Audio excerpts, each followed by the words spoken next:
In this course, we present yoga as a practice that enables us to become more aware of ourselves and the environment in which we exist.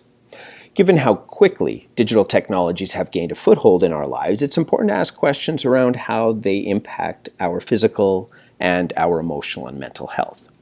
It's hardly a surprise to anyone that the global digital landscape has grown rapidly. We now have 3.6 billion mobile users globally, and almost 1.7 billion of these users are active on social media accounts. The early indications of this extensive use of technology suggest that there are a number of unpleasant aspects that we need to be aware of. For example, technologies are having a negative impact on the quality of our sleep, reducing our physical activity, also contributing to a decline in the quality of our personal relationships, influencing and increasing our loneliness, and also having a negative impact on our attention and on our cognitive performance. The social networks that we're a part of and the social relationships that we have serve to protect us and to protect our mental health. When these relationships begin to decline, and when we have, as many people report today, less people in our lives with whom we can have an important conversation than we did even 10, 20 years ago, it's important for us to pay attention to what's happening in our social patterns of interaction. There have been some discussions, and these are often grandiose and fatalistic sounding headlines, but they do ask important questions about how are smartphones impacting us in our daily lives. A recent Atlantic article suggested that the rise of social media and the rise of smartphones in particular has seen a rapid decline in the quality of social interaction in younger generation. It's seen a rapid incline in terms of physical activity and so on. Now, it's unfair to lay the blame fully at smartphones because there are a number of confounding variables and trends that have been occurring at about the same time as the growth of smartphones. But still, it's fairly clear that our interactions with technology is not always positive. For example, a recent report by the Royal Society for Public Health suggests that out of the 5 major social media platforms, only Facebook has a net positive impact on young people's mental health.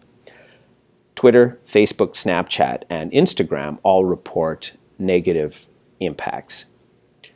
Some of the key points that came out of this study was that 91% of the 16 to 24-year-old population is actively involved in using social networking. And these social media technologies are being described as being more addictive than cigarettes or even alcohol. This is a partial contributor, at least, to a number of other trends that have been in existence well before the rise of smartphones, such as the rate of increase of anxiety and depression, the reduction in the quality of sleep that we encounter, increase in bullying, and so on. It's fair to note, though, that social media can serve a positive role by allowing increased access to young people's ability for other mental health or expert health services as well. But it's something that's not confined just to young people.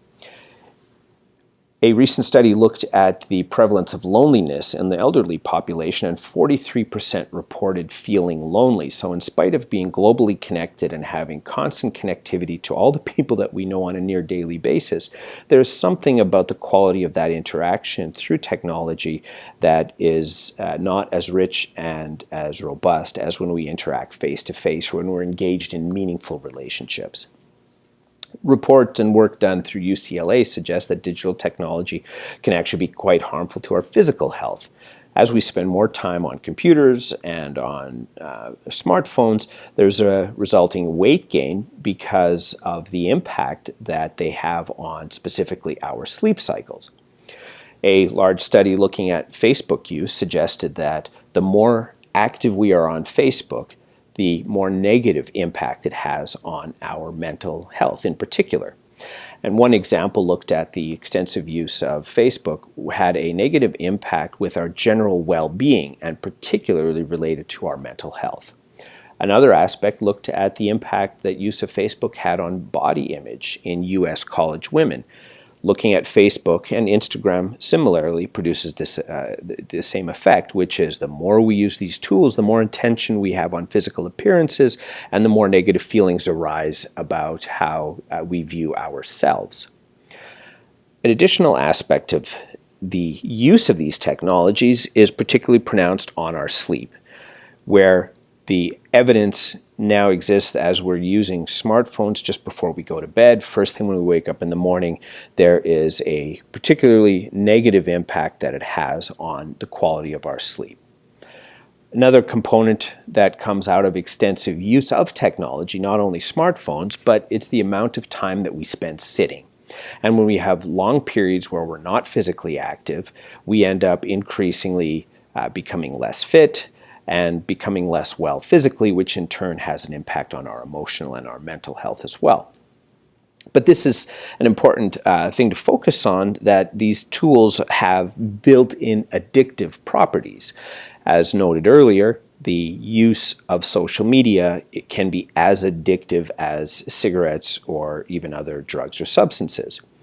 The way that tools are designed are encouraging us through notifications, through updates, to be checking our devices regularly throughout the day.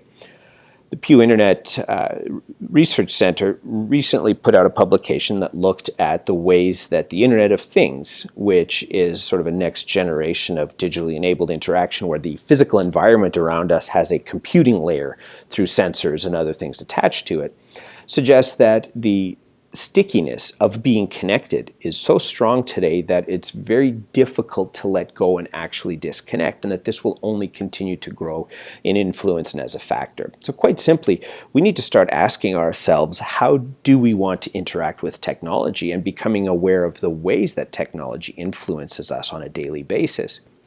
Essentially, and this is the idea between the Time Well Spent initiative, is that technology is a part of our lives. It's not going away. And as we'll discuss throughout this course as well, it's not about denying technology and never using it, but instead it's about learning to use it appropriately in an appropriate context in such a way that our wellness, mental and physical, isn't negatively impacted.